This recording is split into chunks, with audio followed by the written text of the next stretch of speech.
प्रिय छात्रम छात्राओं, मैं आपका हिंदी विषय का शिक्षक महेंद्र धाकड़ और आज हम पढ़ेंगे हमारा 10वां अध्याय जिसका नाम है आत्मा का ताप और जिसके लेखक हैं सैयद हैदर रजा। सैयद हैदर रजा का जन्म सन 1922 में बाबरिया गांव मध्य प्रदेश में हुआ था। इनकी मृत्यु सन 2016 में हुई। सैयद हैदर रजा कलाकार तो थे ही, साथ ही अच्छे लेखक भी थे। इनके द्वारा लिखी हुई पुस्तक का नाम है आत्मा का ताप आत्मकथा। अब हम हमारा अध्याय आत्मा का ताप को समझेंगे। नागपुर स्कूल की परीक्षा में कक्षा में प्रथम आया। 10 में से 9 विषयों में मुझे विशेष योग्यता प्राप्त हुई। इससे मुझे बड़ी मदद मिली। पिताजी रिटायर हो चुके थे, अब मुझे नौकरी ढूंढनी थी। मैं गोंदिया में ड्राइंग का अध्यापक बन गया। महीने भर में ही मुझे बम्बई में जे स्कूल ऑफ आर्ट में अध्ययन के लिए मध्य प्रांत की सरकारी छात्रवृत्ति मिली। यह सितंबर 1943 की बात है। मैंने अमरावती के गवर्नमेंट नॉर्मल स्कूल से त्यागपत्र दे दिया। प्रस्तुत पाठ रजा की आत्मकथात्मक पुस्तक आत्मा का ताप का एक अध्याय है। इसका अंग्रेजी से हिंदी अनुवाद मधु बी जोशी ने किया है। इसमें रजा ने चित्रकला के क्षेत्र में अपने आरंभिक संघर्षों और सफलताओं का चित्रण किया है। एक कलाकार का जीवन, संघर्ष और कला संघर्ष, उसकी सृजनात्मक बेचैनी, अपनी रचना में सर्वस्व झोंक देने का उसका जुनून, ये सारी चीज़ें रोचक शैली में चित्रित की गई है। इस पाठ का मुख्य उद्देश्य एक कलाकार की कठिनाइयों व समस्याओं व उसके संघर्ष को बताने का है। जब लेखक मुंबई में एडमिशन लेने पहुंचे तब दाखिला बंद हो चुका था। दाखिला हो भी जाता तो उपस्थिति का प्रतिशत पूरा न हो पाता। छात्रवृत्ति वापस ले ली गई। सरकार ने मुझे अकोला में ड्राइंग अध्यापक की नौकरी देने की पेशकश की। मैंने तय किया कि मैं लौटूंगा नहीं, बम्बई में ही अध्ययन करूंगा। मुझे शहर पसंद आया, वातावरण पसंद आया, गैलरियों और शहरों में अपने पहले मित्र पसंद आए। और भी अच्छी बात यह हुई कि मुझे एक्सप्रेस ब्लॉक स्टूडियो में डिजाइनर की नौकरी मिल गई। यह स्टूडियो फिरोज शाह मेहता रोड पर था। एक बार फिर कड़ी मेहनत का दौर चला। करीब साल भर में ही स्टूडियो के मालिक श्री जलील और मैनेजर श्री हुसैन ने मुझे मुख्य डिजाइनर बना दिया। सुबह 10 बजे से शाम 6 बजे तक मैं दफ्तर में काम करता। फिर मैं अध्ययन के लिए मोहन आर्ट क्लब जाता और फिर जेकब सर्कल, जहाँ भाई के परिचित एक टैक्सी ड्राइवर ने मुझे रहने की जगह दे रखी थी। उसने कहा कि मैं तो टैक्सी रात को ही चलाता हूँ, तो तुम वहाँ सो सकते हो। वह दिन में कमरे पर लौटता। यह छोटा सा कमरा जेकब सर्कस सात रास्ता में पहली मंजिल पर था। एक रात जब 9:30 बजे मैं कमरे पर पहुंचा तो हमारे दरवाजे पर एक पुलिस वाला खड़ा था। उसने कहा कि तुम अंदर नहीं जा सकते, यहाँ हत्या की वारदात हुई है। हम लोग कभी भी राजनीति या किसी भी तरह की संदिग्ध गतिविधियों में शामिल नहीं हुए थे। मेरी तो अक्ल गुम हो गई। मैं तुरंत पुलिस स्टेशन जाकर कमिश्नर से मिला। उन्हें बताया कि मैं एक विद्यार्थी हूँ, जेकब सर्कल में रहता हूँ। मेरे कमरे के बाहर पुलिस वाला खड़ा है और मुझे अंदर नहीं जाने दे रहा है। उन्होंने बताया कि मेरे टैक्सी ड्राइवर मित्र राल्फ पर या मुझ पर शक नहीं है। राल्फ की टैक्सी में किसी ने एक सवारी की छुरा मारकर हत्या कर दी थी। अगले दिन मैंने जलील साहब को राम कहानी सुनाई तो उन्होंने मुझे आर्ट डिपार्टमेंट में कमरा दे दिया। मैं फर्श पर सोता। वे मुझे रात 11-12 बजे तक गलियों के चित्र या और तरह तरह के स्केच बनाते देखते। कभी कभी वे कहते कि तुम बहुत देर तक काम करते रह गए, अब सो जाओ। कुछ महीने बाद उन्होंने मुझे एक बहुत शानदार ठिकाना देने की पेशकश की। उनके चचेरे भाई की 6ठी मंजिल के फ्लैट का एक कमरा, उसमें 2 पलंग पड़े थे। उनकी योजना यह थी कि अगर मैं उनके यहाँ काम करता रहा तो मुझे कला विभाग का प्रमुख बना दिया जाए। मैं जेकब सर्कल का 7 रास्ते वाला घर और उसका गलीज वातावरण छोड़कर नए ठिकाने पर आ गया और पूरी तरह अपने काम में डूब गया। इसका परिणाम यह हुआ कि 4 बरस में 1948 में बॉम्बे आर्ट्स सोसाइटी का स्वर्ण पदक मुझे मिला। इस सम्मान को पाने वाला मैं सबसे कम आयु का कलाकार था। 2 बरस बाद मुझे फ्रांस सरकार की छात्रवृत्ति मिल गई। मैंने खुद को याद दिलाया, भगवान के घर देर है अंधेर नहीं। मैंने पहले 2 चित्र नवंबर 1943 में आर्ट्स सोसाइटी ऑफ इंडिया की प्रदर्शनी में प्रदर्शित हुए। उद्घाटन में मुझे आमंत्रित नहीं किया गया क्योंकि मैं जाना माना अर्थात फेमस नाम नहीं था। अगले दिन मैंने द टाइम्स ऑफ इंडिया में प्रदर्शनी की समीक्षा पढ़ी।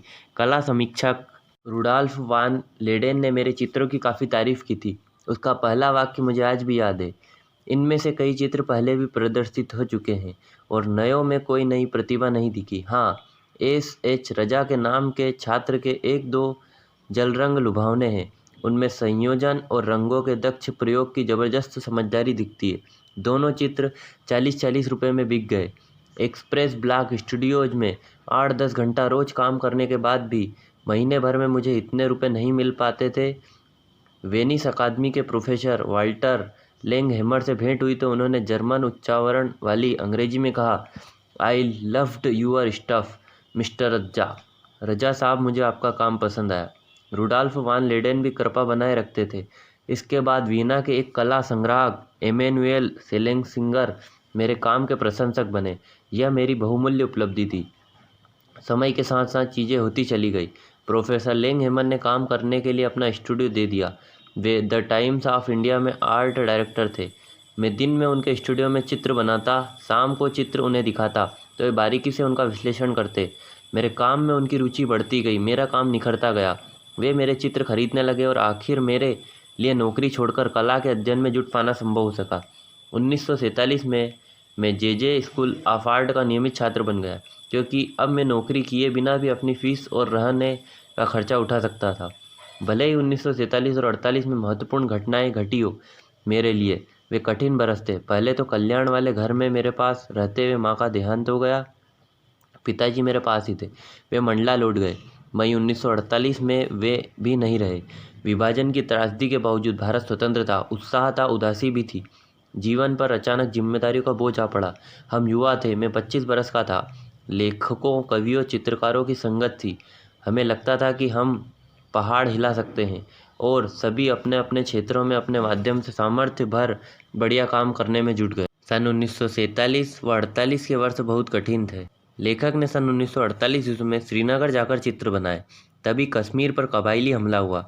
लेखक ने भारत में रहने का फैसला किया। वह बारामूला तक गया, जिसे घुसपैठियों ने ध्वस्त कर दिया था। लेखक के पास कश्मीर के प्रधानमंत्री शेख अब्दुल्ला का सिफारिश पत्र था। इसके आधार पर वह यात्रा कर सका। इस यात्रा में उसकी भेंट प्रख्यात फ्रेंच फोटोग्राफर हेनरी कार्तिये ब्रेसा से हुई। उसने लेखक की चित्रों की प्रशंसा की, परंतु उनमें रचना का अभाव बताया। उसने सेजा का काम देखने की सलाह दी। लेखक पर इसका गहरा प्रभाव हुआ। मुंबई आकर उसने अलायंस फ्रांसे में फ्रेंच भाषा सीखी। सन 1950 ईस्वी में फ्रेंच दूतावास में सांस्कृतिक सचिव से हुए वार्तालाप के बाद उसे 2 वर्ष की छात्रवृत्ति मिली। 1950 में एक गंभीर वार्तालाप के दौरान फ्रेंच दूतावास के सांस्कृतिक सचिव ने मुझसे पूछा, तुम फ्रांस जाकर कला का अध्ययन क्यों करना चाहते हो? मैंने पूरे आत्मविश्वास से उत्तर दिया, फ्रेंच कलाकारों का चित्रण पर अधिकार है। फ्रेंच पेंटिंग मुझे अच्छी लगती है। तुम्हारी पसंदीदा कलाकार सेजा वान गाग, गोगा, पिकासो, मातिस, सागल और ब्राक। पिकासो के काम के बारे में तुम्हारा क्या विचार है? मैंने कहा, पिकासो का हर दौर महत्वपूर्ण है, क्योंकि पिकासो जीनियस है। वह इतने खुश हुए कि मुझे 1 के बजाय 2 वर्ष के लिए छात्रवृत्ति मिली। मैं सितंबर में फ्रांस के लिए निकला और 2 अक्टूबर 1950 को मोरसई पहुंचा। यूँ पेरिस में मेरा जीवन प्रारंभ हुआ।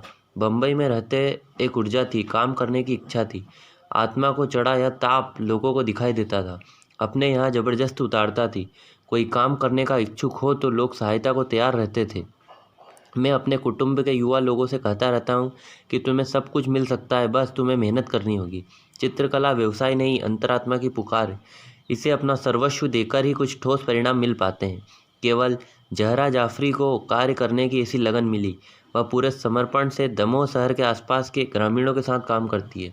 कल मैंने उन्हें फ़ोन किया, यह जानने के लिए कि वह दमोह में क्या कर रही है। उन्हें बड़ी खुशी हुई कि मुझे सूर्य प्रकाश, उस ग्रामीण स्त्री का पति जो अपने पति का नाम नहीं ले रही थी, का किस्सा याद है। मैंने धृष्टता से उन्हें बताया कि बिना मांगे मोती मिले, मांगे मिले न भीख।